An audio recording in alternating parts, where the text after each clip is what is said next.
আল্লাহর নবী মুস্কি মুস্কি হাসে, বাবা কান্দো কেন? বলে আপনি না বললেন কোন বৃদ্ধ আল্লাহর জান্নাতে যাবে না? আমি তো বৃদ্ধ হয়ে গেছি, তাহলে কি আমার কপালে আল্লাহর জান্নাত নাই? আল্লাহর নবী ডাকতে বলেন, আমার উম্মতরা শুনো, আল্লাহ পাক রব্বুল আলামিন যখন কোন বৃদ্ধকে জান্নাত দিবে, ওই জান্নাতে দেওয়ার আগে আল্লাহ পাক 33 বছরের নওজোয়ান যুবক বানিয়ে দিবে। জোরে জোরে কোন সুবহানাল্লাহ। বুজুর্গি কি नहीं हमको जरूरत, गुलाम अपना बना ले ऐ खुदाया, गुलाम अपना बना ले ऐ खुदाया, तो को जाओ सुन्नते अहमद को जा, बा मोहम्मद कई बुवद निस्बत तोरा, बा मोहम्मद कई बुवद निस्बत तोरा। जोरे कोन আল্লাহু আকবার। এই নফসে লাওয়ামা এইটা হলো সবথেকে বেশি। এরকম মানুষগুলো কি সবথেকে বেশি পাওয়া যায়। ভালো কাজ তার কাছে ভালো লাগে, আবার খারাপ কাজও তার কাছে ভালো লাগে। ভালো কাজ করতেও মজা লাগে, খারাপ কাজ করতেও মজা লাগে। আল্লাহর নবী বলেন এই নফসটাও মানুষকে অনেক সময় ধোঁকায় ফেলে দেয়। এই নফসটা মানুষকে ধোঁকায় ফেলে দেয়। কারণ দুইটা জিনিস যখন সমান পাল্লায় চলতে থাকবে, কোন সময় কোনটা বাড়ি হয়ে যায় বলা যায় না। আপনি নামাজ পড়লেন, নামাজ পড়ে হারাম কাজের ভিতরে লিপ্ত হলেন, খুদা না খাস্তা যদি হারাম কাজে লিপ্ত হওয়া অবস্থায় আমার আপনার জীবন চলে যায়, আমার আপনার মরণ চলে আসে, এই অবস্থাটা হবে আমার আপনার জন্য সব থেকে বড় খারাপ। কিন্তু আল্লাহর নবী বলেন আর একটা নফস আছে, যে নফসটা কখনোই কল্পনা করবে না, যেই নফসটার নাম হলো নফসে আম্মারা। নফসে আম্মারাটা হলো এমন একটা নফস, যেই নফসটা কখনোই ভালোর দিকে নিতে যায় না, যেই নফসটা কখনোই ভালো কাজে যায় না, যেই নফসটা সবসময় মানুষকে খারাপ কাজে আহ্বান করে। এই জন্য সবসময় আল্লাহর কাছে দোয়া করব, আল্লাহ আমার নফসটা পরিশুদ্ধ করে দাও, আমার নফসটা নফসে মুতমাইন্না করে দাও, আমার নফসটা ভালো নফস করে দাও, আমার নফসটা যেন নামাজের দিকে ধাবিত হয়, আমার নফসটা যেন রোজার দিকে ধাবিত হয়, আমার নফসটা যেন ভালো কাজের দিকে ধাবিত হয়, জিকির আজগারের দিকে ধাবিত হয়। তবেই তুমি মুক্তি পেতে পারবা, নতুবা মুক্তি পাওয়ার কোনো উপায় নাই। বন্ধুরে আমার গভীর মনোযোগ। বর্তমান যুব সমাজ অধপতনের দিকে। বলবেন হুজুর কেমন করে? আপনি আমি চতুর্দিক থেকে তাকায় দেখেন, আমাদের যত যুব সমাজ আছে, এই যুব সমাজগুলো একটার পরে একটা, একটার পরে একটা এমন ভাবে অধঃপতন ঘটে গেছে, এমন ভাবে তাদের চলাফেরা উঠা বসা দেখলে মনে হয় না তারা এই দুনিয়ার সমাজে বাস করে। তাদের জগৎটাই কিন্তু আলাদা, জগৎটাই কিন্তু আলাদা। তাদের এমন একটা জগৎ, এ যুবক মনে করো এই যৌবন কালটা আল্লাহর দেওয়া একটা নিয়ামত। এই যৌবন যখন চলে যাবে তখন হাজারবার বুঝে আসলেও কোনো লাভ হবে না। এই যৌবন যখন চলে যাবে তখন আমি হাজার চেষ্টা করলেও এই যৌবন আমার আর ফিরে আসবে বলেন? একজন বৃদ্ধ বাবা যদি হাজারবার চেষ্টা করে ডাক্তারের কাছে যায়, ডাক্তারের কাছে যে ডাকতে বলে, ডাক্তার সাহেব আমার টাকা পয়সার অভাব নাই, আমার টাকা পয়সার অভাব নাই, যত টাকা লাগে সব টাকা আপনারে দিব, আপনি আমার যৌবন কালটা ফেরত দেন। বলেন তো পৃথিবীতে এমন কোন ডাক্তার আবিষ্কার হয়েছে যারা এইগুলা পরিবর্তন করতে পারবে? ডাক্তাররা কি করতে পারে? সার্জারি করে আপনার চেহারা সুরাত পাল্টিয়ে দিতে পারে, চেহারার উপরের অংশটা আপনার একটু যৌবন ধরে রাখাইতে পারে, কিন্তু ভিতরগত যত মাল মেডিসিন কল কবজা আছে এই সব কিছুর কর্নেওয়ালার মালিক কে? আরো জোরে বলেন কে? আমার আল্লাহ পাক রব্বুল আলামিন। এ কলিজার টুকরা যুবক, এই যৌবন কাল বড় আল্লাহর দেওয়া নিয়ামত। এই যৌবন কালের হেফাজত যদি তুমি না করো, ওই কিয়ামতের ময়দানে আল্লাহর দরবারে বড় কাঠগড়ায় দাঁড়াইতে হবে।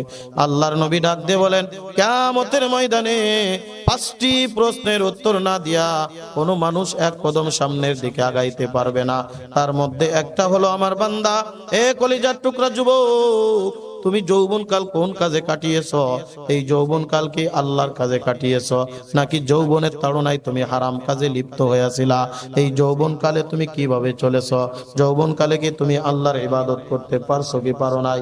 এই যৌবনকালে যদি আল্লাহর ইবাদত করতে পারো রে, এ কলিজার টুকরা যুবক রে, আল্লাহর নবী বলেন কিয়ামতের ময়দান যেদিন সূর্য 1 বিঘা থেকে 1 হাত উপরে থাকবে, মাথার গেলু টকবক টকবক করে ফুটতে থাকবে, মানুষ সবাই ইয়া নাফসি করতে থাকবে। ছেলে সন্তান মায়ের কাছে যাবে, মা বলবে আমার সন্তান ছিল বলে মনে পড়ে না। বাবার কাছে দৌড়াবে, বলবে বাবা, বলবে আমার সন্তান ছিল বলে মনে পড়ে না। ভাই ভাইয়ের পরিচয় দিবে না, বন্ধু বন্ধুর পরিচয় দিবে না, এই স্বামী স্ত্রীর পরিচয় দিবে না, স্ত্রী স্বামীর পরিচয় দিবে না। ওই দিন মানুষ বেচিন হয়ে যাবে, পাগলের মতো হয়ে যাবে। আল্লাহর নবী বলেন ওই কিয়ামতের ময়দানে ইয়াউমা লা জিল্লুহু, আল্লাহর আরশে আজিমের ছায়া ব্যতীত আর কোনো ছায়া থাকবে না।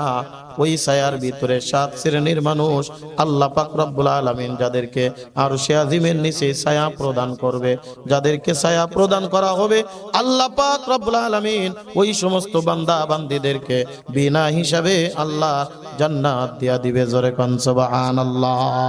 বুজুর্গি কি नहीं हमको जरूरत, गुलाम अपना बना ले ऐ खुदाया, गुलाम अपना बना ले ऐ खुदाया।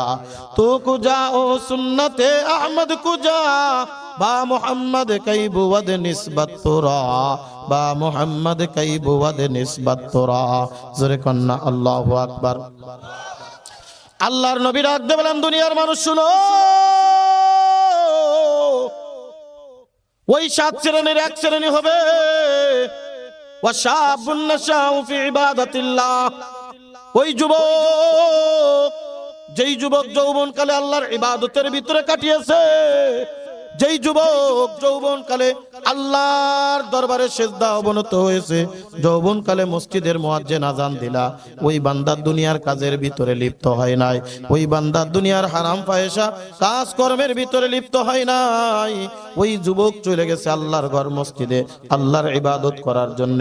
এই যৌবনকালের ইবাদত আল্লাহর দরবারে এত পছন্দনীয়, ওই যুবক যদি যৌবনকালে আল্লাহর ইবাদতে কাটিয়ে দিতে পারে, আল্লাহ পাক রব্বুল আলামিন কিয়ামতের ময়দানে ডাক দিয়ে বলবেন বান্দা, ওই যৌবনের তাড়নায় পড়ো নাই, যৌবনের খায়েশাতের ভিতরে পড়ো নাই, বান্দা তুমি আমার ইবাদত করেছো, বান্দা তুমি আমার কুদরতি পেয়ে সিজদা অবনত হয়েছো, বান্দা তুমি আমার দরবারে ডাকে সাড়া দিয়েছো, বান্দা তুমি জিকির আজগারে লিপ্ত হয়ে গিয়েছিলা, বান্দা তুমি নামাজ রোজার দিকে পাগল হয়ে গিয়েছিলা, বান্দা তুই যৌবনকালে আমারে বলিস নাই আমি আল্লাহ আজকে তোরে ভুলবো না। আয় বান্দা আয়, আমার আরশে আজিমের নিচে ছায়া দিলাম, যে আরশে আজিমের ছায়া হবে কোল্ড স্টোরেজ অর্থাৎ এয়ার কন্ডিশন রুম। জোরে কোন সুবহানাল্লাহ। মনে করেন প্রখর রৌদ্র পড়ে, প্রখর রৌদ্রে চতুর্দিক থেকে শুধু গরম আর গরম, চৈত্র মাসের খরা যাকে বলে, মাথার টাস টাস করে ফুটতেছে, এইরকম একটা মুহূর্তের মধ্যে আপনাকে যদি ধরে এসি রুমের ভিতরে দেওয়া হয়, শরীরটা কেমন লাগবে? ভালো না খারাপ? মনে হবে দিলটা ঠান্ডা হয়ে গেছে। কথা বলেন ঠিক কি ঠিক না? ওই বান্দাকে যখন আল্লাহর আরশে আজিমের ছায়ার নিচে নিয়ে যাবে, ওই বান্দা ডাকতে বলবে রব্বুল আলামিন আমার এখন কি উপায়? বলবে টেনশন নাই, আমার কাছে যখন আমি তোরে নিয়ে আসলাম, এ বান্দা তোর আর কিসের টেনশন, আমার পাশে যখন আসোস আমি আল্লাহ পাক রব্বুল আলামিন সর্বপ্রথম তোদেরকে জান্নাত দিয়া উদ্বোধন করাবো। বন্ধুরে আমার, বর্তমান সময়ে যুব সমাজের অধপতনের কয়েকটি কারণ আমি আপনাদের মাঝে উল্লেখ করব, দেখবেন মিলায়া। এ কলিজার টুকরা যুবক রে, তোমাদের জীবনের সাথে একটু মিলায় নাও। 1 নম্বর অধপতনের বর্তমান সময়ের কারণ হলো ইন্টারনেট। কথা বলে না? Internet, social media, Android phone একজন যুবককে ধ্বংস করার প্রধান হাতিয়ার বর্তমান এই অত্যাধুনিক প্রযুক্তি। কথা বলেন ঠিক কি ঠিক না? 8 বছর 10 বছর বয়স আমি আপনি তাকে 40,000 50,000 টাকা দামের মোবাইল কিনে দিচ্ছি। আছে না নাই? যুবক লেখাপড়া শেষ, কাজকর্ম শেষ, মোবাইল হাতে ধরায় দিয়েছে। কারণ এ তো মোবাইলের নেশা যুবকদের থেকে শুরু করার আগে একটু শৈশব থেকে আসতে হয়। সর্বপ্রথম বাবা মা দেখবেন একটা সন্তান যখন খাওয়া শিখে, এই সন্তান যখন খাইতে চায় না, আগেরকার বাবা মা যারা ছিল তাদেরকে কত রূপ কথার গল্প বলতো, দোলনার ভিতরে দোল খাওয়ায়া খাওয়ায়া ভাত খাওয়াইতো, দাবড়ায় ধরে ধরে ভাত খাওয়াইতো। আর বর্তমান সময়ে এগুলা কিছুই দরকার হয় না। বর্তমান সময়ে দেখবেন মোবাইলের ভিতরে কার্টুন জুড়ে দিয়েছে, জুড়ে দিয়ে ছেলের হাতে মেয়ের হাতে ধরায় দিয়েছে, ছেলে মেয়ে দেখতেছে, গালের ভিতরে ভাত দিচ্ছে, এক প্লেট খাওয়া সারা। ভাই না, আমার সন্তান কত ভালো। এই যে ছোট্ট কাল থেকে মোবাইল ধরায় দিলে 8 বছর 10 বছর পরে ডাক দিয়ে কবে, আব্বা তোমার মোবাইল দেখতে আর আমার ভালো লাগে না, আমারে মোবাইল দাও। কথা কয় না, আমারে মোবাইল দাও। এই কারণে আমি 1 নম্বর বলি, যারা বাবা হয়েছে সর্বপ্রথম আমার আপনার দায়িত্ব হলো এদের যৌবনকালে ঠিক রাখতে গেলে শৈশব কাল থেকে এদেরকে উত্তম আদর্শ দিয়ে ঠিক করতে হবে। এদেরকে মোবাইল থেকে দূরে রাখতে হবে। বলবেন যে এই অত্যাধুনিক প্রযুক্তি মানুষকে যেমন ভালোর দিকে নিয়ে যায়, অত্যাধুনিক প্রযুক্তি যৌবনকালের যুবকদেরকে বড় কঠিন দিকে নিয়ে চলে যাচ্ছে। এমন এমন সাইড আছে বাবা, যারা একটু বৃদ্ধ হয়ে গেছো, যারা বাটন ফোন চালাও, অ্যান্ড্রয়েড বোঝো না, খালি ফোন আসলে ফোনটা ধরতে পারো, বাবা তুমি বোঝো না, তোমার 7-8 বছরের পোলা যা বোঝে তুমি তার কেনি কোনাও বোঝো না। এ বন্ধু গভীর মনোযোগ, গভীর মনোযোগ। এই তো গত কয়েকদিন আগে আমি রাত 3টার সময় মাহফিল ছেড়ে বাসায় ফিরবো।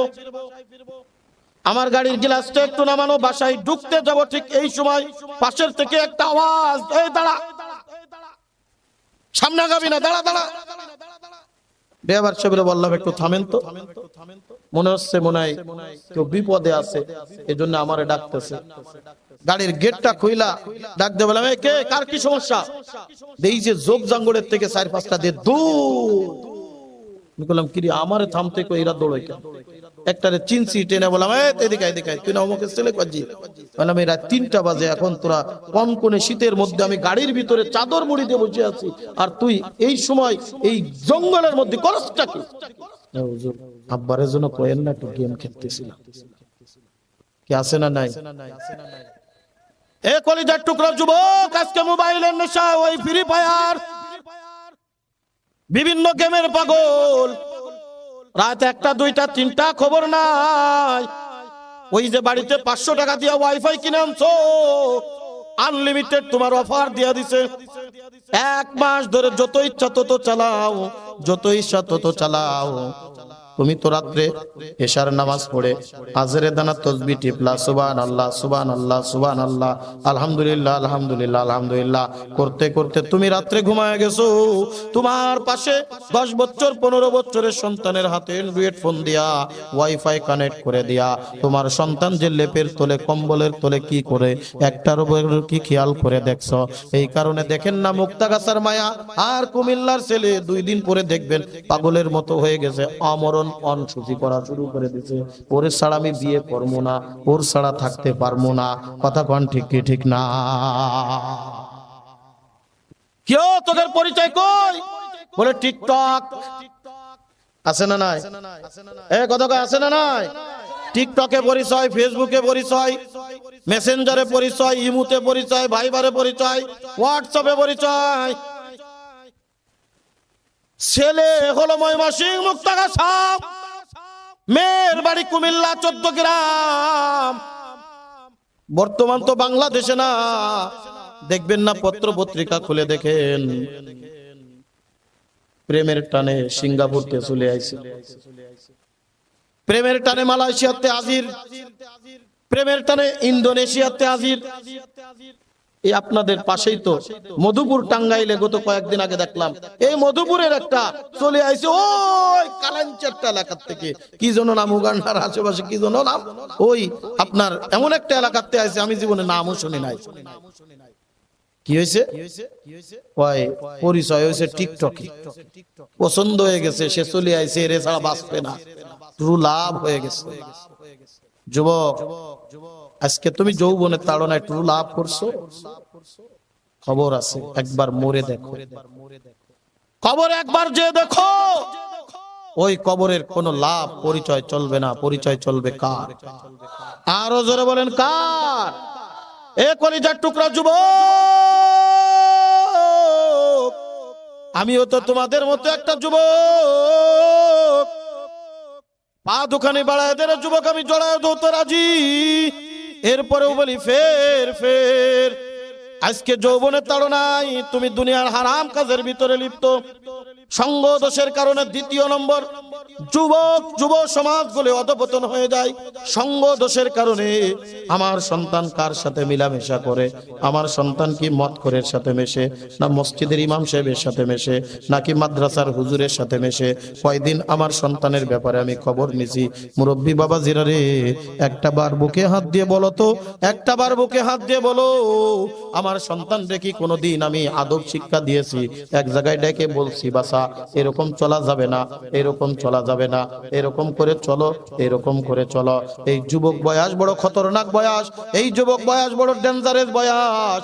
এই যুবক বয়স যদি কেউ আল্লাহর ইবাদতের ভিতরে কাটায় দিতে পারে রে যুবক, এই বিরুদ্ধ কাল আসবে, এই লোকটা কোনোদিন হারাম কাজে যাবে না, সুদের কাজে যাবে না, ঘুষের কাছে যাবে না, অন্যায় অপরাধের কাছে যাবে না। জোরে কোন কথা ঠিক কি ঠিক না? আপনার সন্তান আজকে সরকার বিরোধী কাজ করে, আপনি তারে কতভাবে শাসান, এই খবরদার ওই মিছিলে যাবি না, খবরদার ওই মিটিং এ যাবি না, যদি যাস আমার পরিচয় দিতে পারবি না, এরকম শাসন করি কি করে না? কিন্তু একটা বার কি শাসন করছেন? এই পোলা, আসরের নামাজ পড়ছো, মাগরিবের নামাজ পড়ছো, রাত্রে যে গিলতে বইছো, এশার নামাজ পড়ছো, আগে নামাজ পড় তারপরে খানা খা। কয়জন বাপ বুকে হাত দিয়ে বলেন তো আমার সন্তানরা আমি বলেছি? আছে? সূরাতুল লোকমান পড়ে দেখবেন, সূরাতুল লোকমান পড়ে দেখবেন, হযরতে লোকমান হাকিম আলাইহিস সালাতু ওয়াস সালাম মাঝে মধ্যেই সন্তানদেরকে নিয়ে একত্রিত করে ডাক দিয়ে বলতেন, সন্তানেরা খবরদার খবরদার, এরকম চলবা না, এরকম চলবা না, এইরকম ভাবে চলতে হবে, এইরকম ভাবে চলতে হবে। আল্লাহ পাক রব্বুল আলামিন তার কাছে এই লুকমান হাকিমের এই কথাগুলি এত পছন্দ হয়েছে, উম্মতে মুহাম্মাদির জন্য কোরআনের মধ্যে বিধান করে আল্লাহ পাক রব্বুল আলামিন একটা সূরা নাজিল করেছেন, যেই সূরাটার নাম হলো সূরাতুল লুকমান। ওয়া ওয়াসাইনাল ইনসানা বিওয়ালিদাই হামালাতুহু উম্মুহু ওয়াহানান আলা ওয়াহানিন ওয়াফিসালুহু ফি আমাইন আনিশকুর লি ওয়া লিওয়ালিদাইকা ইলাইয়াল মাসির।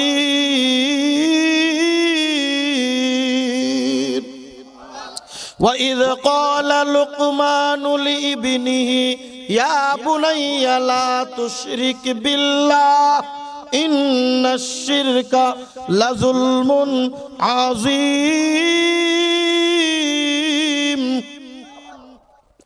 হযরত লোকমান হাকিম তার সন্তানদেরকে ওসিয়াত করেন, নসিহত করেন, ইয়া বুনাইয়া, হে আমার সন্তানেরা, লা তুশরিক বিল্লাহ, খবরদার আল্লাহর সাথে শরীক করবে না। এবং এইরকম কিছু কিছু বিধান, কিছু কিছু নিয়ম কানুন, কিছু কিছু এমন নিয়ম কানুন সন্তানদেরকে এরকম ভাবে উল্লেখ করে দিয়েছে, আল্লাহর কাছে এত পছন্দ হয়েছে। আল্লাহ পাক রব্বুল আলামিন, যেই লুকমান তিনি নবী ছিলেন না, আল্লাহর প্রিয় একজন মানুষ ছিলেন, যার ব্যাপারে আল্লাহ পাক রব্বুল আলামিন কুরআনুল কারীমের ভিতরে বলছেন যে আমি তাকে হিকমতওয়ালা বানিয়েছি। কি ওয়ালা? যার ভিতরে আমি অনেক প্রজ্ঞা দিয়েছি, জ্ঞান দিয়েছি, আমি যাকে অনেক সম্মান দিয়েছি। কেন? লোকমান এত দুনিয়ার এত মানুষ, এত নবী আলাইহিস সালাম থাকতে লোকমান হাকিমের কথা কেন বললেন? কারণ লোকমান হাকিমের একটা গুণ আল্লাহর দরবারে এত পছন্দ ছিল, যার কারণে আল্লাহ তাআলা লোকমান হাকিমের এই কথাগুলো কোরআনের ভিতরে উল্লেখ করে দিয়েছেন। সন্তানদেরকে একত্রিত করে, কারণ যৌবনকালের তাড়না তারা তো বসবে না। যৌবনের গরম একটা আলাদা গরম, টাকার গরম একটা আলাদা গরম, নারীর গরম একটা আলাদা গরম। এই তিনটাই কিন্তু গরম, কথা কিন। এ বন্ধু, যেমন টাকার গরম সহ্য করতে সবাই পারে না, ওই রকম যৌবনের গরম সবাই সহ্য করতে পারে না। বাবা, তুমি তো বৃদ্ধ হয়ে গেছো, ও কলিজার টুকরা মা, তোমরা তো বৃদ্ধা হয়ে গেছো। তুমি তোমার সন্তানরে মাঝে মধ্যে ডাক দাও, এ সন্তানেরা রে, তুমি যৌবনের তাড়না এরকম এরকম চলতেছো, খবরদার খবরদার, এইরকম ভাবে চলতে পারবা না, এরকম ভাবে চলার কোনো পরিস্থিতি থাকবে না, এরকম চলার মতো অবস্থা তোমার থাকবে না। তুমি এরকম চলো না, এরকম চলো না, এভাবে চলো, এভাবে চলো, এভাবে চলো। দেখবেন আমি আপনি আজকে একদিন বুঝাবেন, 2 দিন বুঝাবেন, 3 দিন বুঝাবেন, দেখবেন এই সন্তান খারাপ কাজ করতে গেলে বলে কয়ে করা লাগবে। জোরে কোন কথা ঠিক কি ঠিক না? আপনি দৌড়ায় নিয়ে চলে আসেন, হুজুর আমার সন্তান আমার কথা শোনে না, আমার সন্তান আজকে মদখোর হয়ে গেছে, আমার সন্তান আজকে জিনাখোর হয়ে গেছে, আমার সন্তান আজকে ডাকাত হয়ে গেছে, আমার সন্তান আজকে চোর হয়ে গেছে, আমার সন্তান আজকে বদমাইশ হয়ে গেছে। আমি 1 নম্বরে এরকম বাবাদেরকে আগে তাদেরকে বলি, এ বাবা, তুমি কি তোমার সন্তানদের আদব শিক্ষা দিছো? তুমি কি তোমার সন্তানদেরকে নসিহত করেছো? তুমি তোমার সন্তানের হক আদায় করো নাই? যৌবনকাল তাদেরকে উচ্ছৃঙ্খল ভাবে ছাইড়া দিয়েছো, কত রাত কত জায়গায় কাটায়, একটাবার খেয়াল করলা না, রাত 3টা পর্যন্ত কোথায় থাকে, একটাবার তুমি খেয়াল করলা না। তোমার সন্তান যে খারাপ হবে না এর কি গ্যারান্টি আছে? আর তুমি গর্ব করে বলো ছেলে আমার একটা মস্ত বড়। ওই যে সঙ্গ দোষ পেয়ে গেছে, সৎসঙ্গে স্বর্গবাস, অসৎসঙ্গে সহবতে সলে তোরা সলে কুনাদ, সহবতে তলে তোরা তলে কুনাদ, সহবতে সলে তোরা সলে কুনাদ, সহবতে তলে তোরা তলে কুনাদ। সৎসঙ্গে স্বর্গবাস, অসৎ সঙ্গে সর্বনাশ। আপনার সন্তান কার সাথে মিশে? আজকে নেতার পিছনে ঘুরা মস্তান হইতেছে, আর তুমি তার পরিচয় দিয়ে চলো, এই আমার এক ছিল, আমি অমুকের বাপ। 2 দিন পরে তোর টুটি চেপে ধরবে। কথা বলেন ঠিক কিনা? এই তো গত বছর আমার গাজীপুরের একটা ঘটনা, কলিজা ঠান্ডায় কলিজারা বড় পুচুড়ে সরকার হয়ে যায়। সন্তান নেশাখোর হয়ে গেছে, বাবা সেদিকে তোয়াক্কা দেয় নাই, বাবা সেদিকে খেয়াল করে নাই। সঙ্গ দোষে বিভিন্ন সময় যত টাকা চেয়েছে, যত প্রকার টাকা চেয়েছে, টাকার সাথে সাথে দিয়েছে। বাবা বৃদ্ধ হয়ে গেছে, এখন তার কাছে আর টাকা নাই। বাবার কাছে টাকা চাই, বাবার কাছে টাকা চাই না, বাবা টাকা দিতে পারে না। একদিন দাও দিয়া নিজের বাপের পাল্লা দ্বিখণ্ডিত করে দিচ্ছে। দেখছেন না আপনারা টিভিতে? নিজের বাবাকে হত্যা করে দিয়েছে। এ আমার মুরব্বী বাবাজিরা রে, এই জন্য লুকমান হাকিম আলাইহিস সালাতু ওয়াস সালাম তার সন্তানদেরকে যেমন মাঝে মধ্যে নসিহত করতেন, এইরকম ভাবে 1 নম্বর আপনারা আপনার 2, 4, 5 জন যত সন্তান আছে, আপনার সন্তানদেরকে এক জায়গায় একত্রিত করবেন, আর এরকম ভাবে নসিহত করবেন। আল্লাহ পাক রব্বুল আলামিন কুরআনুল কারীমের 413 নম্বর পৃষ্ঠা, 21 নম্বর পারার 11 নম্বর পৃষ্ঠা, সূরাতুল লুকমান, কুরআনুল কারীমের 31 নম্বর সূরা, 31 নম্বর সূরার 12 নম্বর আয়াত থেকে লুকমান হাকিমের এই কথাগুলো আল্লাহ পাক রব্বুল আলামিন ধারাবাহিকভাবে উল্লেখ করে দিয়েছেন। আমার আল্লাহ পাক রব্বুল আলামিন ডাক দিয়ে বলেন, ওয়ালাকাদ আতাইনা লুকমানাল হিকমাতা আনিশকুর লিল্লাহ ওয়া মান ইয়াশকুর ফাইন্নামা ইয়াশকুরু লিনাফসিহি ওয়া মান কাফারা ফাইন্নাল্লাহা গনিয়্যুন হামিদ। ওয়া ইয ক্বালা লুকমানু লিইবনিহি ওয়া হুয়া ইয়াইযুহু, খেয়াল করবেন, ওয়া হুয়া ইয়াইযুহু। লুকমান হাকিম তার সন্তানদেরকে ওয়াজ করতেছে। খালি ওয়াজ তো আপনারা হুজুরকে দিকে আপনার সন্তানের ওয়াজ করবেন আপনি? ওয়া হুয়া ইয়াইযুহু, তিনি তার সন্তানদেরকে ওয়াজ করতেছে। ইয়া বুনাইয়া লা তুশরিক বিল্লাহ, এ সন্তান খবরদার আল্লাহর সাথে শরীক করবি না। ইন্নাশ শিরকা লাযুলমুন আযীম, শিরিক বড় মহা মারাত্মক গুনাহ। এই ব্যাপারে আমার আলোচনা না। কেন আমি এই কথাটা বললাম বাবা? এই যে যৌবনকালের তাড়নায় তারা বিভিন্ন দিক বিদিক হয়ে যায়। যৌবনের তাড়না সবাই সহ্য করতে পারে না, কারণ যৌবনকাল একটা মহা গরম কাল। এই যৌবনকাল সবাই সহ্য করতে পারে না। এই যৌবনের তাড়নায় তারা বিভিন্ন কাজ করে। আমি আপনি যদি একটু সংশোধন করে দিই, তাহলে তারা কিন্তু ভালো দিকে ফিরে আসতে পারে। জোরে কোন কথা ঠিক কি ঠিক না? এই দেখেন হযরতে লোকমান হাকিম তার সন্তানদেরকে দ্বিতীয় নম্বর নসিহত করছে, ওয়াসাইনাল ইনসানা বিওয়ালিদাইহি। মা বাবার ব্যাপারে খবরদার, খারাপ ব্যবহার করবি না।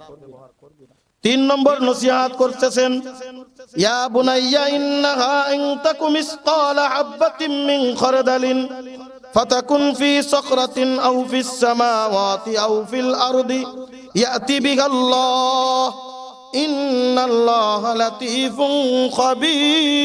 নিচেই যদি একটা ছোট্ট শস্য দানা থাকে কালো পাথরের উপরে, আর শস্য দানাটাও যদি কালো হয়, ওই শস্য দানারে 70 ভাগ করার পরে যেই ভাগটা হয় তাকে বলা হয় জাররা।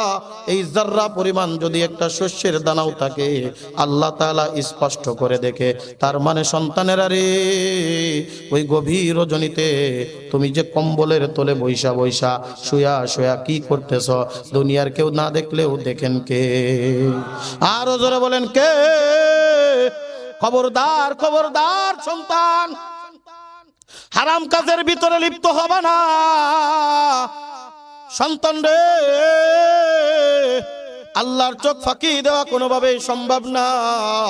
ওই সন্তানদের যদি আল্লাহর ভয় ভিতরে ঢুকায় দিতে পারেন, ওই সন্তানের ভিতরে আল্লাহর সাথে মহাব্বত যদি পরিচয় করায় দিতে পারেন, ওই সন্তানরা যদি আল্লাহর সাথে মহাব্বত করায় দিতে পারেন, ওই সন্তান আর তোমার বিরুদ্ধে যাবে না। ওই সন্তান খারাপ কাজ করবে না, ওই সন্তান মদ পান করবে না, ওই সন্তান চাঁদাবাজি করবে না, ওই সন্তান কি বলে দুর্নীতি করবে না, ওই সন্তান হারাম কাজ করবে না। ওই যুবক, যেই যুবক আল্লাহর সাথে মহাব্বত হয়ে গেছে, যেই যুবকের মহাব্বত আল্লাহর সাথে হয়েছে, ওই যুবক কোনোদিন হারাম কাজের ভিতরে লিপ্ত হতে পারে না। জোরে জোরে কোন কথা ঠিক কিনা? ওই যে কথা বলতেছিলাম, কলিজার টুকরা যুবকেরা গভীর মনোযোগ। আজকে এই মোবাইল 1 নম্বর আমাকে আপনাকে দূর খারাপ নেওয়ার পিছনের কারণ হলো এই অ্যান্ড্রয়েড ফোন মোবাইল। কেবলমাত্র ক্লাস 5 এ পড়ে, 6 এ পড়ে, 7 এ পড়ে, 10 বছর 12 বছর বয়স, 40,000 টাকা দামের মোবাইল কোন কাজে লাগে? হ্যাঁ, কোন কাজে লাগে? ওই যে অ্যান্ড্রয়েড ফোন কিনে দিলা, ইউটিউবের মধ্যে কি দেখে তুমি একটাবার খেয়াল করলা না? কার গান শুনতেছে, কি করতেছে? এমন একটা দিন আসবে ওর ভিতরে যেরকম ভাবে দেখে, ওই কাজটা তার নিজের জীবনে বাস্তবায়ন করতে যাবে। জোরে কোন কথা ঠিক কি ঠিক না? এই কারণে কলিজার টুকরা যুবক, আল্লাহর কাছে কাঁদি দিলে তওবা করে নাও। এ কলিজার টুকরা যুবক, ওই কিয়ামতের ময়দানে 5টা প্রশ্নের উত্তর না দিয়ে 1 কদম সামনে আগাইতে পারবা না। তার মধ্যে একটা হলো যৌবনকাল তুমি কোন কাজে কাটিয়েছো। আল্লাহর নবী বলেন, দুনিয়ার মানুষ শুনো, 5টা জিনিস আসার আগে 5টা জিনিসের কদর করো। কি করবা? 5টা জিনিস আসার আগে 5টা জিনিসের কদর করো। বৃদ্ধকাল আসার আগে যৌবনকালের কদর করো। তোমাকে যখন নামাজের দাওয়াত দেওয়া হয়, তোমাকে যখন দিনের দাওয়াত দেওয়া হয়, তুমি ডাক দিয়ে বলতেছো হুজুর সময় আছে, একটু বড় হই না, কয় বছর বয়স হলো? দেখবেন এই শীতকালে বাবা মা নামাজ পড়ে ডাক দিয়ে বলা হয়, আপনার ছেলে কই? হুজুর ও তো কেবল ছোট হয়েছে, থাক কয়দিন পরে আসবে না ঠিক মতো। কি বলে না? আসবে না। আল্লাহর নবী ডাক দিয়ে বলেন, আমার উম্মতেরা রে, সন্তানের বয়স যখন হবে 7, তারে নামাজের ব্যাপারে তাকিদ দেওয়া শুরু করে দাও। সন্তানের বয়স যখন হয়ে যাবে 10, নামাজ না পড়লে তাকে প্রয়োজনে প্রহার করো। শাসন করো। এরপরে যদি নামাজের কাছে না আসে বিছানা আলাদা করে দাও। এরপরেও যদি নামাজ না পড়ে তাহলে তাকে তেজ্য পুত্র করে দেওয়ার বিধানও আছে। জোরে কোন কথা ঠিক কি ঠিক না? আজকে আমার সন্তান 24-25 বছর বয়স, আমি তো প্রত্যেক বছরে হজ করি, আমি তো তাকবীরে উলার সাথে 5 ওয়াক্ত নামাজ পড়ি। আমার কলিজার টুকরা যুবক সন্তান নামাজ পড়ে না, একটা বারু তারে দাওয়াত দিলে না, একটা বারু তারে ফিরাইলে না। কলিজার টুকরা যুবক রে আয় আয়, আমি তোদেরকে নসিহত কইরা যাই, আমি আর বেশিক্ষণ আপনাদেরকে কষ্ট দিব না। এ কলিজার টুকরা যুবক, আমি তোমাদেরকে নসিহত করি, এই যৌবন কালটা কাজে লাগাও, এই যৌবন কালটা কাজে লাগাও। আমি তো তোমাদের মতো একটা যুবক, আমি যদি আজকে দাড়িটা চাষিয়া, এই জুব্বাটা গায়ের থেকে খুলিয়া, আমি যদি আজকে প্যান্ট শার্ট পরিয়া, আমি তুইন করিয়া যদি রাস্তায় হাঁটি, যদিও দেখতে একটু কালো, কিন্তু বডি ফিটনেস তোমাদের থেকে খারাপ না। কথা কয় না? 10 জনের মধ্যে দাঁড় করায় দিলে একটু অন্তত কথা কইতে গেলে ভাইবে চিনতে কোয়া লাগবে না। কিন্তু না যুবক, দেখলাম এই দুনিয়া কিচ্ছুই না, এই দুনিয়া কিচ্ছুই না। এই দুনিয়া থেকে বিদায় নিবা, অন্ধকার কবরে তোমার সঙ্গে কেউ যাবে না। আজকে যেই বন্ধুদের পাল্লায় পড়িয়া, আজকে যেই সঙ্গীর পাল্লায় পড়িয়া আজকে তুমি ইবাদতের ভিতরে যাও না, আজকে তুমি আল্লাহর কুদরতি পেয়ে সেজদা দাও না, আজকে তুমি নামাজ পড়ো না, আজকে তুমি ইবাদত করো না, আজকে তুমি আল্লাহরে ডাকো না, আজকে তুমি জিকির করো না, আজকে তুমি তেলাওয়াত করো না, এ কলিজার টুকরা যুবক, আজকে তুমি দুনিয়ার থেকে বিদায় নিবা, ওই বন্ধুরা একবার তোমার দেখা দেখবে, এরপরে তোমারে ভুইলা যাবে। কথা কন না কেন? কত যুবক এরকম দুনিয়ার থেকে বিদায়। আমি একটা কথা প্রায় কয়েকদিন ধরে বলি, এই তো গত 13 তারিখে আমি নীলফামারী ডুমার একটা মাহফিলে গিয়েছিলাম। নীলফামারী জেলা ডুমার থানা বাংলাদেশের প্রায় শেষ সীমানায়। শুক্রবারের দিন ঢাকার থেকে বিমানে সৈয়দপুর থেকে কয়েকজন যুব সমাজের মাহফিল। গত 2 বছর আগে ওই মাহফিলে আমি গিয়েছিলাম। নীলফামারীর ওই যুবক ছেলেরা একটা প্রাইভেট নিয়ে আমাকে বিমানবন্দরে রিসিভ করার জন্য আসছে। বিমানবন্দরে আসলো, আমাকে নিয়ে গেল রুমের ভিতরে বসতে দিয়া, আমার সামনে নাস্তা পানি দিয়ে একজন ডাক দিয়ে বলে, হুজুর আব্দুস সামাদ রে চিনেন? আব্দুস সামাদ রে চিনেন? আমি বললাম, কই সে আব্দুস সামাদ? গত 2 বছর আগে আপনাদের এখানে যখন এসেছিলাম তখন তো আব্দুস সামাদ করোনাকালীন সময়ে কত জায়গা থেকে অনুমতি নিয়া নিজে একা দায়িত্ব নিয়ে মাহফিলের আয়োজন করেছিল। বিমানবন্দরে আমাকে আনতে গিয়েছিল, আমাকে যতক্ষণ পর্যন্ত আমি ছিলাম আমার সাথে আটার মতো লেগেছিল। আব্দুস সামাদ রে তো আমি দেখতেছি না। কলিজার টুকরা যুবক রে, ওই যুবকেরা চোখের পানি ছেড়ে ডাক দে বলে, হুজুর আব্দুস সামাদ কেমনে আসবে? আব্দুস সামাদ গত 6 মাস আগে দুনিয়ার থেকে বিদায় নিয়ে চলে গেছে। রাত্রে ঘুমায় গেছে, সকাল 8টা বাজে 9টা বাজে ঘুম, দরজা খোলে না। বাবা ডাকে, মায়ে ডাকে না, দরজা খোলার কোনো কারণ নাই। দুপুর বেলায় দরজা ভেঙ্গে ঘরের ভিতরে যা দেখে আব্দুস সামাদ ওই বিছানার উপরে টান টান শুয়ে আছে। ডাকতেছে, আব্দুস সামাদ উঠ, আব্দুস সামাদ উঠ। আব্দুস সামাদ আর কথা বলে না, দুনিয়ার থেকে বিদায়, স্টক করে দুনিয়ার থেকে বিদায় নিয়ে গেছে। কলিজার টুকরা যুবক রে, এমন একটা দিন আমারও আসতে পারে। কথা কোন ঠিক কিনা? আমাদের একজন কলিজার টুকরা বন্ধু ছিল, অনেক বড় শিল্পী ছিল, অনেক বড় শিল্পী, মরহুম আইনুদ্দিন আল আজাদ। একসাথে আমাদের ঝিনাইদা বাড়ি, আমার বাড়ি যশোর, তার বাড়ি ঝিনাইদা।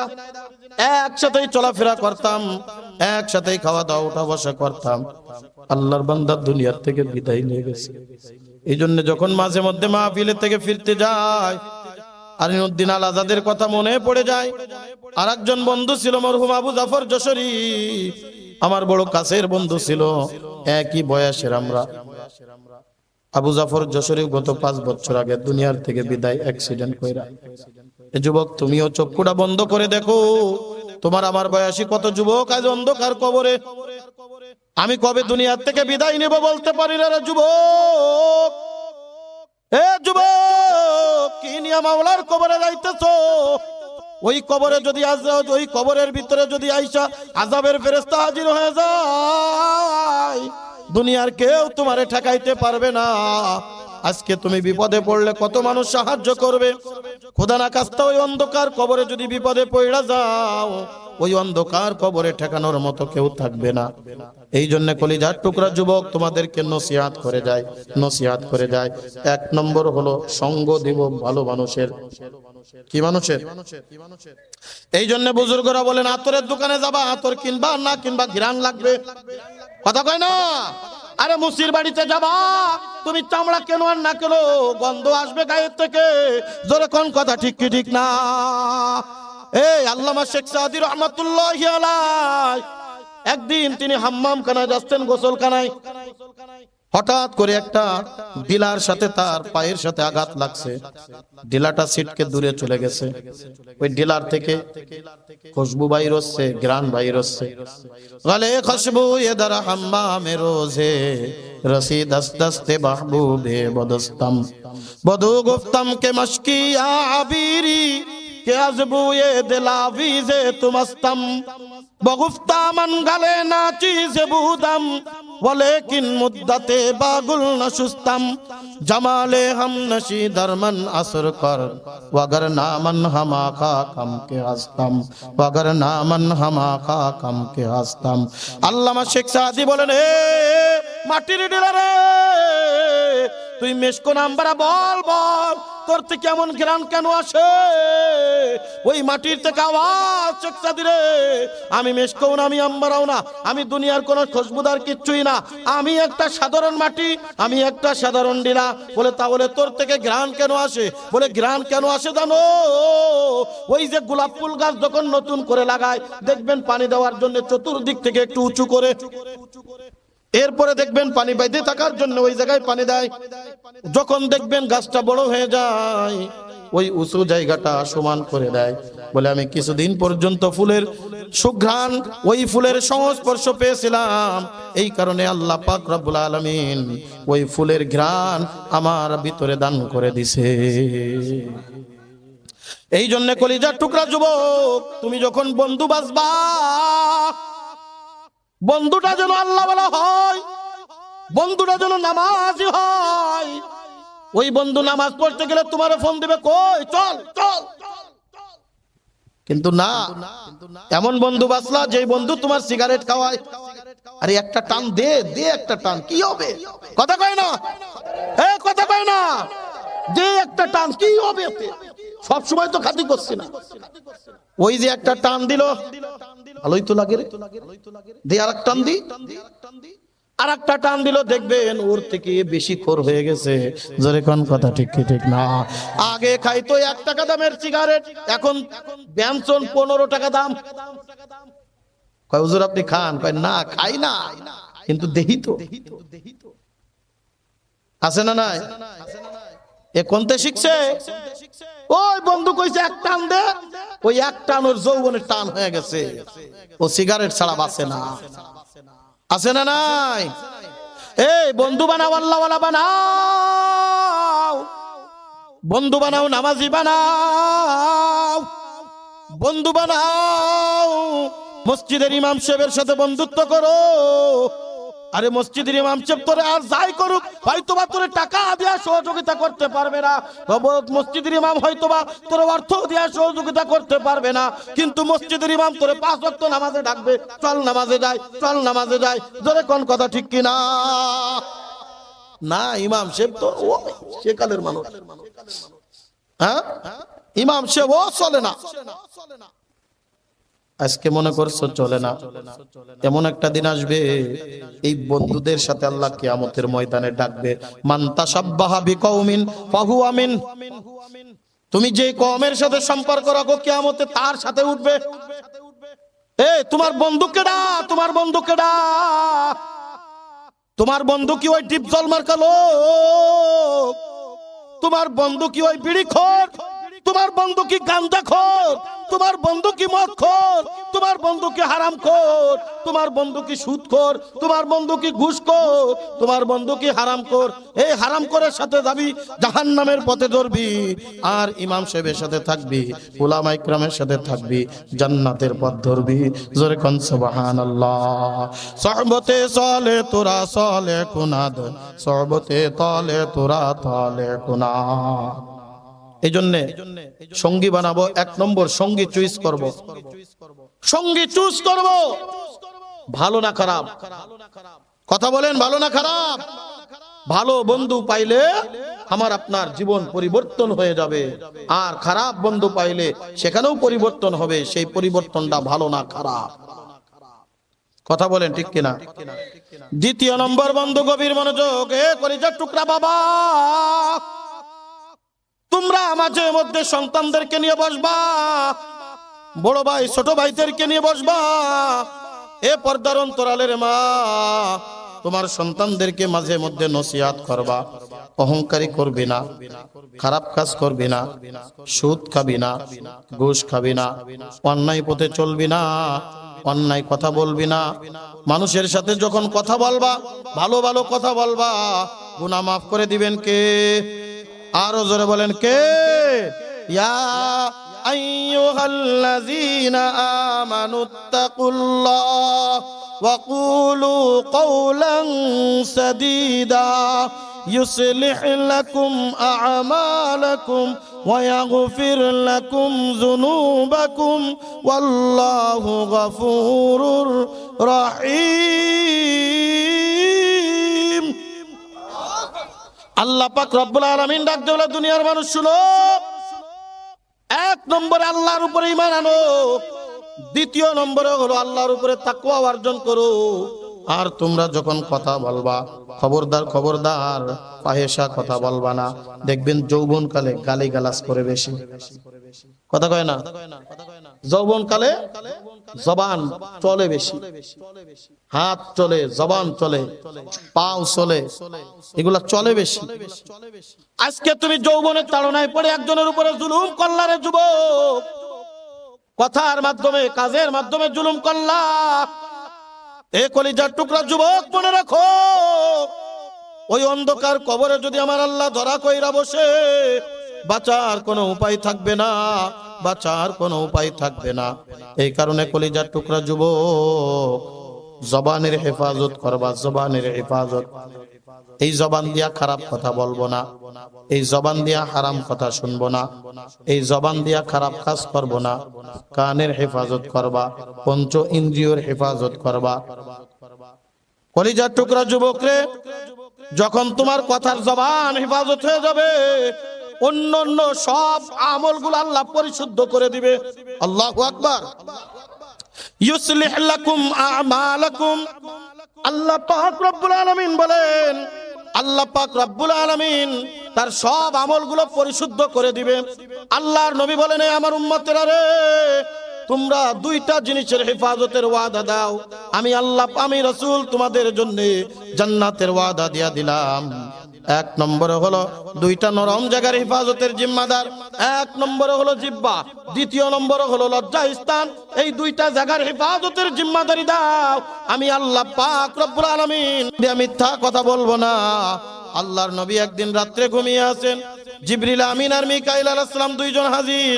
চলেন, আল্লাহর নবী আপনারে কিছু দেখাইতে চায়। আল্লাহর নবী গেলেন চাটিয়াল ময়দানের মধ্যে, স্বপ্নে দেখতেছে।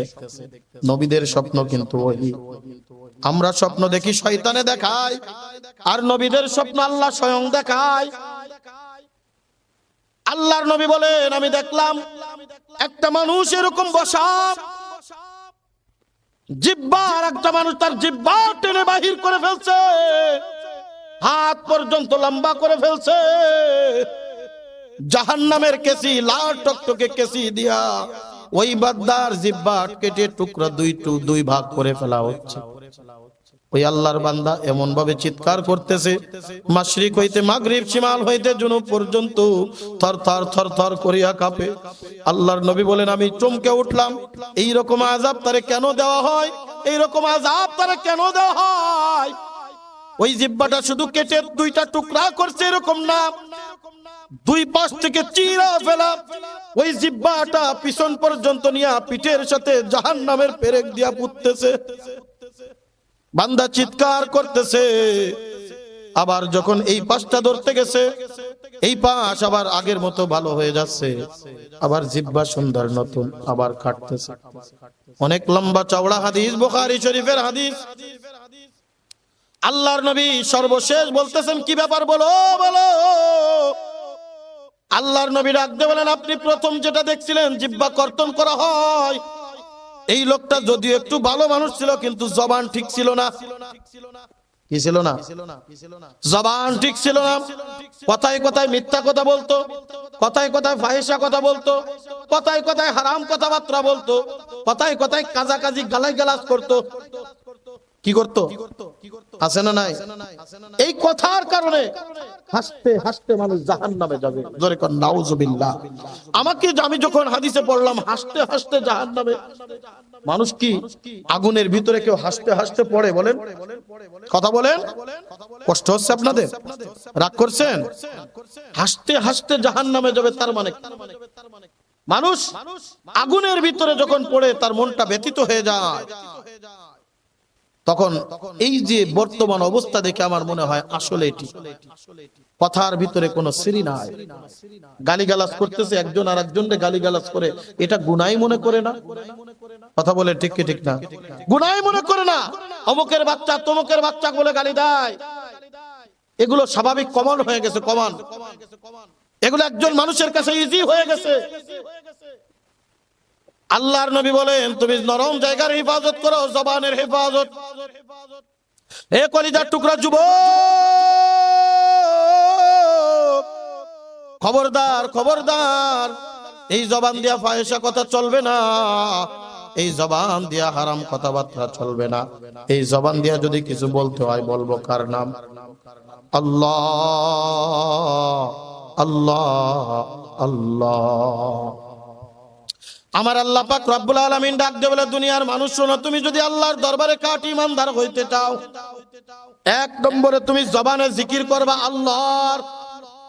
এ বান্দা মনে রাখো, ইযা যুকিরাল্লাহু ওয়াজিলাত কুলুবুহুম ওয়া ইযা তুলিয়াত আলাইহিম আয়াতুহু যাদাতুহুম ঈমানাও ওয়া আলা রাব্বিহিম ইয়াতাওয়াক্কালুন। সূরাতুল আনফালের 2 নম্বর আয়াত। আল্লাহ পাক রব্বুল আলামিন ডাক দিয়ে বলে, দুনিয়ার মানুষ, তোমরা যদি আমার দরবারে খাঁটি ইমানদার হইতে চাও, এক নম্বরে যুবক, কলিজার টুকরা যুবক, মনে রাখো, এই জবান দিয়া জিকির করবো কার? ডাকবো কারে? আরে কথা বলবো কার নাম? এই জবান দিয়া জিকির করতে গেলে যদি মজা পাও, স্বাদ আসে, মনে করবা আমি তুমি ইমানদার। আজকে যুবক তুমি আমার আল্লাহরে রাখতে পারো না, আজকে যুবক তুমি হারাম কাজের ভিতরে লিপ্ত, আজকে তুমি গান বাজনা তোমার জবানের ভিতরে, আজকে তুমি কোরআন তেলাওয়াত করতে পারো না রে যুবক, কিন্তু 10-12টা গান তুমি মুখস্থ করে রাখছো। আজকে তুমি ফজরের পরে তুমি সূরা ইয়াসিন তেলাওয়াত করতে পারো না, মাগরিবের পরে সূরা ওয়াকিয়া তেলাওয়াত করতে পারো না। এ কলিজার টুকরা যুবক, ওই অন্ধকার কবরে যদি একবার ধরা খায়া যাও, ওই কবরে পার পাওয়ার মতো কোনো উপায় থাকবে না। এ কলিজার টুকরা যুবক রে, আয় আয়, আর হারাম কাজের ভিতরে লিপ্ত হবে না, আর হারাম কাজের দিকেও যাবা না। বান্দারে, তুমি যদি দুনিয়ার জমিনের মধ্যে আমার আল্লাহরে বেশি পরিমাণ ডাকতে পারো, যৌবনকালে আমার আল্লাহর ইবাদত করতে পারো, যৌবনকালে আল্লাহর কুদরতি পেয়ে সিজদায় লাগিয়ে যাইতে পারো, যৌবনকালে যদি আল্লাহর কুদরতি পেয়ে সিজদায় লুটিয়ে পড়তে পারো, আমার আল্লাহ পাক রব্বুল আলামিন ওই বান্দাকে আরশে আজিমের নিচে ছায়া দিয়া আল্লাহ বিনা হিসাবে আল্লাহর জান্নাত দান করবে। এ কলিজার টুকরা যুবক, এই কারণে তোমাদেরকে ওসিয়াত আর নসিহত কইরা যায়, খবরদার খবরদার, যৌবনকালকে হেলাই খেলাই কাটিয়ে দিও না। এই যৌবনকাল বড় একটা দামি কাল, এই যৌবনকাল আল্লাহর কাছে একটা গুরুত্বপূর্ণ কাল। দেখবেন রে বন্ধু, দুনিয়ার মধ্যেও যৌবনকালের গুরুত্ব আছে না নাই? এই দুনিয়ার মধ্যে যৌবনকালের গুরুত্ব আছে না নাই? দুনিয়ার মানুষের কাছেও দেখবেন একজন বৃদ্ধ আর একজন যুবক, দুইজনকে যদি বলা হয় আপনার বাড়ি কামলা দেওয়া লাগবে, দুইজন লোক যদি হাজির হয়, তাহলে আপনি কারে চুজ করবেন? যুবক বলে যুবক কাজ করতে পারবে বেশি, বৃদ্ধ তো ভালো কাজ করতে পারবে না। আমার আল্লাহ পাক রব্বুল আলামিন ডাক দিয়ে বলে, আমার আল্লাহ যৌবনকালকে কত ভালোবাসে জানো? একদিন আল্লাহ রাসূলের সামনে একজন বৃদ্ধ বেদুইন গ্রাম্য সাহাবী আসছে, ইয়া রাসূলুল্লাহ, ইয়া হাবিবাল্লাহ, আমি কি আমল করলে সোজা আল্লাহর জান্নাতে যাব? আল্লাহু আকবার। সাহাবায়ে কিরাম জান্নাতে যাওয়ার পাগল ছিলেন, খালি শুনতেন ইয়া রাসূলুল্লাহ শর্টকাটে কিছু আমল বলে দেন, যে আমলের কারণে আমি আল্লাহর জান্নাতে যেতে পারি তাড়াতাড়ি তাড়াতাড়ি। আল্লাহর নবী সাল্লাল্লাহু আলাইহি ওয়াসাল্লাম সর্বপ্রথম ওই বৃদ্ধ বাবারে ডাকতে বলে, জান্নাতে তো আপনি যাবেন, কিন্তু মনে রাখেন জান্নাতে আল্লাহ কোনো বুড়ারে দিবে না। জান্নাতে আল্লাহ কোনো বুড়ারে দিবে না। যারা বৃদ্ধ হয়ে গেছে তারা জান্নাতে যাবে না। গ্রামের মানুষ তো সহজ সরল, এক করে কান্দে দিছে, হাউমাউ করে কাঁদতেছে একটু করে। আল্লাহর নবী মুস্কি মুস্কি হাসে, বাবা কান্দো কেন? বলে আপনি না বললেন কোন বৃদ্ধ আল্লাহর জান্নাতে যাবে না? আমি তো বৃদ্ধ হয়ে গেছি, তাহলে কি আমার কপালে আল্লাহর জান্নাত নাই? আল্লাহর নবী ডাকতে বলেন, আমার উম্মতরা শুনো, আল্লাহ পাক রব্বুল আলামিন যখন কোন বৃদ্ধকে জান্নাত দিবে, ওই জান্নাতে দেওয়ার আগে আল্লাহ পাক 33 বছরের নওজোয়ান যুবক বানিয়ে দিবে। জোরে জোরে কোন সুবহানাল্লাহ। বুজুর্গি কি नहीं हमको जरूरत, गुलाम अपना बना ले ऐ खुदाया, गुलाम अपना बना ले ऐ खुदाया, तो को जाओ सुन्नते अहमद को जा, बा मोहम्मद कई बुवद निस्बत तोरा, बा मोहम्मद कई बुवद निस्बत तोरा। जोरे कोन अल्लाहु আকবার। আমার আল্লাহ যৌবন কাল রে কত ভালোবাসে রে,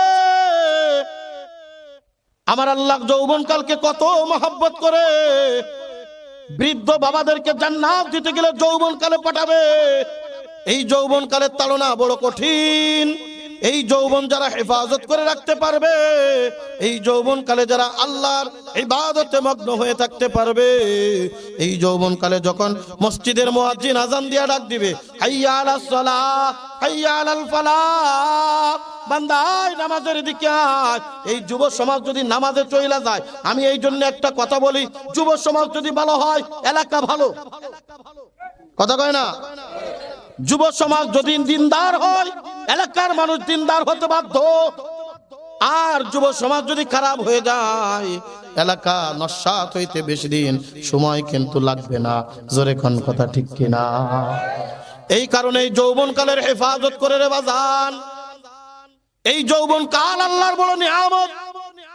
এই যৌবন কালকে বলো তুমি হেফাজত করো। এই যৌবন কালে আল্লাহর ইবাদত বেশি বেশি পরিমাণ করো। এই যৌবন কালে আল্লাহরে বেশি পরিমাণ ডাকো। এই যৌবন কালে তুমি যতই আল্লাহরে ডাকবা, আল্লাহর সাথে মহব্বত বেড়ে যাবে, আল্লাহর সাথে সম্পর্ক হয়ে যাবে, আল্লাহর সাথে একটা তোমার তাতাবুক হয়ে যাবে। আর যৌবন কালের ইবাদত আল্লাহর দরবারে এত পছন্দনীয়, আল্লাহ পাক রব্বুল আলামিন যৌবন কালের ইবাদতের মাধ্যমে গুনাহ কথাগুলি মাফ করে আল্লাহ পাক রব্বুল আলামিন তাকে জান্নাত দান করে দিবে। জোরে জোরে কোন সুবহানাল্লাহ।